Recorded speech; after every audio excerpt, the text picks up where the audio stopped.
Pourquoi certains pays gagnent-ils plus de médailles olympiques que d'autres? Elle aimerait vraiment bien, mais elle n'a aucune chance. Parce qu'elle est née en Inde et que l'Inde est l'un des pays les plus nuls du monde aux Jeux Olympiques. À ce jour, une trentaine d'études universitaires ont tenté de déterminer ce qui faisait le succès olympique d'une nation. La plupart s'accordent sur au moins deux choses. Pour gagner des médailles, il vaut mieux qu'un pays soit 1. Riche, 2. Très peuplé.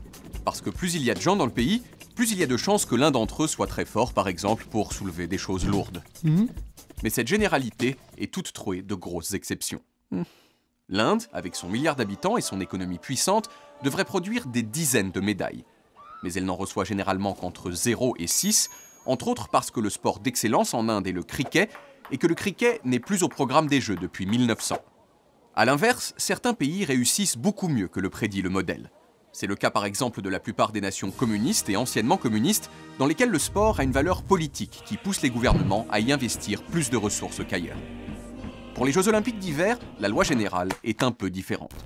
Les pays où il ne neige pas sont évidemment très défavorisés, de même que les pays où il neige mais dans lesquels il n'y a pas de tire-fesses. Richesse, population, communisme, neige, tire-fesses. L'économiste Vladimir Andreev et sa collègue Madeleine Andreev, dont nous n'avons pas trouvé la photo, ont utilisé toutes ces variables pour prédire les résultats des JO de Sotchi.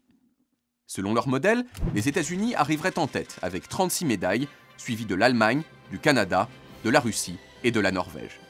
À l'heure où nous bouclons cet épisode du Chiffroscope, c'est-à-dire le vendredi 21 février à 16h, il reste 47 médailles à décerner. À ce stade, Madeleine et Vladimir sont loin d'avoir dit n'importe quoi. Les États-Unis sont effectivement en tête, la Russie, la Norvège et le Canada sont effectivement dans le top 5 en ordre dispersé, seule l'Allemagne est absente, remplacée par les Pays-Bas. L'Inde, quant à elle, développe depuis quelques années de nouveaux centres d'entraînement. La prochaine génération pourrait bien venger la déception des précédentes.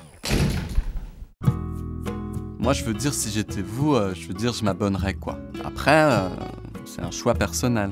Enfin bon, si vous avez envie, cliquez dans le cadre prévu à cet effet.